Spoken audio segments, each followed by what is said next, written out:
বাড়িতে ছোট বাচ্চা কিংবা হুটহাট কোনো গেস্ট আসলে যদি চটজলদি বিরিয়ানি করতে চান তাহলে প্রেশার কুকারে এই রকম ওয়ান পট বিরিয়ানি রান্না করে দিতে পারেন। একদম পারফেক্টলি হবে, চালও ভেঙে যাবে না, একদম ঝুরঝুরে।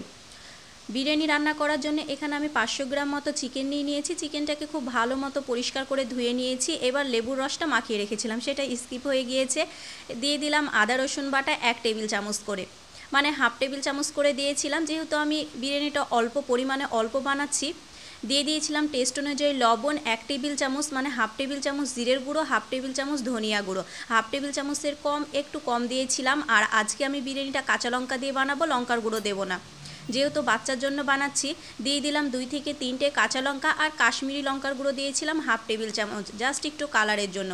2-3টা দিয়েছিলাম গোলমরিচ, আর হাফ টেবিল চামচ দিয়েছিলাম বিরিয়ানির মশলা। এই বিরিয়ানির মশলাটা আমার বিরিয়ানির রান্নার চ্যানেলে আছে, আপনারা চাইলে দেখে আসতে পারেন, বাড়িতে খুব সহজে বানানো হয়ে যায়। 2 থেকে 3 টেবিল চামচ, মানে 3 টেবিল চামচ দিয়েছিলাম জল ঝরানো টক দই। টক দইটা অবশ্যই দেবেন। এই ওয়ান পট বিরিয়ানি কিন্তু অনেকভাবে রান্না করা যায়, তবে আজকে আমি একটু ভিন্নভাবে রান্না করেছি। পেঁয়াজ বেরেস্তা দিয়ে দিলাম কিছুটা পরিমাণে, মানে হাফ কাপ মতো দিয়েছিলাম পেঁয়াজ বেরেস্তা। কেওড়া জল দিয়ে দিয়েছিলাম 1 টেবিল চামচ, আর এখানে সাদা তেল দিয়ে দেব 6 থেকে 7 টেবিল চামচ। আমি ফার্স্টে সাদা তেল দিয়ে দিয়েছিলাম।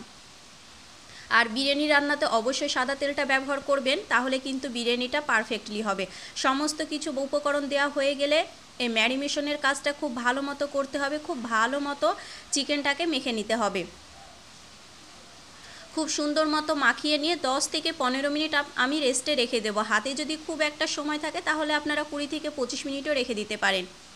এখানে কিছুটা পরিমাণে আমি দুধ নিয়ে নিয়েছি, দুধের মধ্যে দিয়েছি কেশর। কেশরটাকে ভিজিয়ে রেখেছিলাম। দিয়ে দিলাম 1 টেবিল চামচ গোলাপ জল, 1 টেবিল চামচ কেওড়া জল, আর 2 থেকে 3 ফোঁটা মিঠা আতর। এটাকে আমি একসঙ্গে মিশিয়ে রেখে দিলাম, তাহলে একটু সুবিধা হয় একে একে না দিয়ে। খুব সুন্দর মতো করে মিশিয়ে নেব। এটাকে একটু কিন্তু ঢেকে রেখে দেবেন, তাহলে ফ্লেভারগুলো খুব ভালো থাকবে, যেটা আমার মনে হয়। আর এই দিকে চলুন, আমার ম্যারিনেশন করা হয়ে গিয়েছে। যে প্রেশার কুকারে আমি আজকে বিরিয়ানিটা রেডি করব সেটাতেই কিন্তু চিকেনটা রান্না করে নেব। আপনারা চাইলে আলাদাও রান্না করে নিতে পারেন, তবে এভাবে রান্না করলেও চলে যাবে। প্রেশার কুকারে দিয়ে দিলাম 7 থেকে 8 টেবিল চামচ সাদা তেল, 3টে তেজপাতা, আর দিয়েছিলাম জয়িত্রী, আর 2টো সাদা গোলমরিচ, দিয়েছিলাম লবঙ্গ, এলাচ, দারুচিনি 2 থেকে 3টে মতো দিয়েছিলাম, যেহেতু আমি কোয়ান্টিটিটা কম বানাচ্ছি। 2 থেকে 3টে মতো এই তো গরম মশলা দিয়েছিলাম, লবঙ্গ, এলাচ, দারুচিনি। সমস্ত কিছুকে কয়েক সেকেন্ড, মানে 1 থেকে 1.5 মিনিটের মতো আমি ভেজে নিয়েছি। দিয়ে দিলাম একটা পেঁয়াজ। পেঁয়াজটাকে স্লাইস করে কেটে নিয়েছি, যেহেতু আমি পেঁয়াজ বেরেস্তা দিয়ে ম্যারিনেশন করে রেখেছি সেই কারণে পেঁয়াজের পরিমাণটা একটু কম রেখেছি। একটা পেঁয়াজ দিয়েছি। পেঁয়াজটাকে হালকা ব্রাউন কালার করে ভেজে নিতে হবে। আর বাদ বাকি মশলা আমি অ্যাড করব না, যেহেতু চিকেনের সঙ্গে মেশানো আছে। পেঁয়াজটা একটু ভাজা ভাজা হয়ে গেলে ম্যারিনেশন করে রাখা মাংসটাকে দিয়ে দেব। এবার গ্যাসের আঁচটা 1 থেকে 2 মিনিট আপনারা হাই ফ্লেমে রান্না করে নেবেন। 1 থেকে 2 মিনিটই হাই ফ্লেমে রান্না করবেন, তার বেশি কিন্তু রান্না করবেন না। 1 থেকে 2 মিনিট এইরকমই একটু নেড়ে চেড়ে নেব। এই তো খুব সুন্দর মতো করে নেড়ে চেড়ে নিয়েছি। এবার যে পাত্রটায় আমি মাংসটাকে ম্যারিনেশন করে রেখেছিলাম সেটা ধুয়ে দিয়ে দিলাম জল। এক্সট্রা আর কোনো আমার জল লাগবে না, এই জলেই কিন্তু আমি চিকেনটাকে একদম সেদ্ধ করে নেব। এবার গ্যাসের আঁচটা মিডিয়াম ফ্লেমে রেখে এটাকে রান্না করে নিতে হবে, যতক্ষণ না চিকেনটা খুব ভালো মতো সেদ্ধ হয়ে যায়।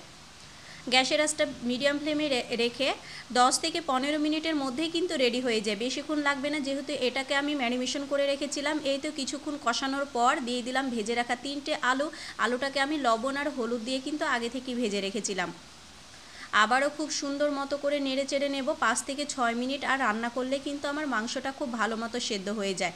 আর আপনারা যদি ম্যারিনেশন করে না রেখে মাংসটা শুধু ডাইরেক্ট মশলার ওপর দিয়ে দেন, তাহলে একটু কষানোর পর আপনারা কিন্তু মাংসটা একটা সিটি মেরে নিতে পারেন। তবে আজকে আমি কষাতে কষাতে কিন্তু মাংসটা খুব ভালো মতো সেদ্ধ হয়ে গিয়েছে, যেহেতু আমি প্রায় 15 থেকে 20 মিনিট মাখিয়ে রেখেছিলাম টক দইয়ের সঙ্গে।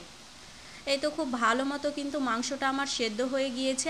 আর আমি সেদ্ধ করব না, দেখুন মাংসটা খুলে খুলে আসছে, দেখলেই বুঝতে পারবেন। এবার গ্যাসের আঁচটা লো ফ্লেমে রেখে এখানে আমি বিরিয়ানির চাল নিয়েছি 1.5 কাপ মতো। চালটাকে আগে থেকে খুব ভালো মতো পরিষ্কার করে ধুয়ে নিয়ে 10 থেকে 15 মিনিট কিন্তু জলে ভিজিয়ে রেখেছিলাম। অবশ্যই দেওয়ার আগে 10 থেকে 15 মিনিট জলে ভিজিয়ে রাখবেন। এবার খুব সুন্দর মতো করে এই তো সেট করে দিলাম। এবার জলের পরিমাণটা কিন্তু আপনাদেরকে মেপে দিতে হবে, চালটা অবশ্যই দেওয়ার সময় মেপে দেবেন। যেহেতু এখানে 1.5 কাপ মতো চাল আছে, সে কারণে আমি জল দিয়েছিলাম 1.5 কাপ। 1.5 কাপ বলতে 1.5 গ্লাস মতো আমি চাল দিয়েছিলাম, সেই কারণে জল দিয়েছিলাম 1.5 গ্লাস। আর আমি যেহেতু পরে একটু দুধ অ্যাড করব, সে কারণে আপনারা যদি দুধটা না অ্যাড করতে চান তাহলে কিন্তু 1.5 কাপের একটু বেশি জলটা দিতে পারেন, মানে 1.25 কাপ দিতে পারেন। আর আমি যেহেতু 1/2 কাপ মতো দুধ অ্যাড করেছি, সে কারণে 1.5 কাপ জল দিয়েছি 1.5 কাপ চালের জন্য। ওপর দিয়ে দিলাম পেঁয়াজ বেরেস্তা, সামান্য একটু লবণটা অবশ্যই দেবেন, তাহলে টেস্টটা কিন্তু ভালো আসবে। আর দিয়েছিলাম একদম সামান্য পরিমাণে চিনি আর কয়েকটা কাঁচা লঙ্কা। ঘিটা আমার স্কিপ হয়ে গিয়েছে, ওপর দিয়ে ঘিও দিয়েছিলাম। 1/2 টেবিল চামচ দিয়ে দিলাম বিরিয়ানির মশলা, ব্যাস আর কিছুই লাগবে না। সমস্ত কিছু দিয়ে এবার ঢাকনাটাকে বন্ধ করে রেখে দিতে হবে।